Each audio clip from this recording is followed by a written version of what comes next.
Ang pagsunod sa Ginoo. Lucas Kapitulo 14 versikulo 25, 33. Samtang nagpadayon si Jesus sa iyang paglakaw paingon sa Jerusalem, daghang mga tawo ang miyuban kanya.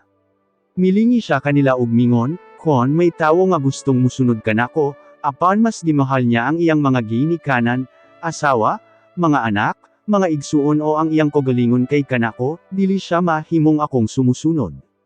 Si bisan kinsa nga dili mo sunod kanako tungod sa kahadlok nga kamatayon ang iyang dangatan dili mahimong akong sumusunod." Ang tawo nga gustong musunod kanako, sama siya sa tawo nga nagplanong magtukod og taas nga balay.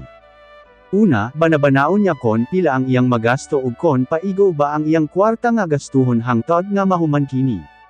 Tungod kay kon dili niya kini himuon tingali ug pundasyon pa lang ang iyang matrabaho ug mahurot na ang iyang kwarta ug dili na niya kini mahuman. Busa katawaan gayud siya sa mga tawo nga makakita nini.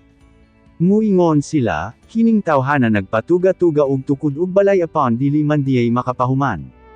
Sama usab siya sa usa ka hari nga makig-away sa lain nga hari.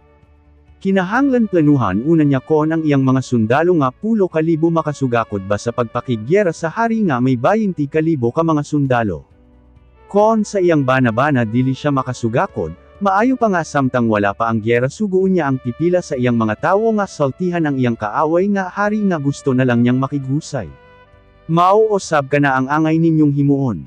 Hunahunaon una ninyo kon musunod ba kamo kanako, kay kon dili ninyo biyaan ang tanan ninyong gipalabi dinhi sa kalibutan, dili kamo mahimong akong sumusunod.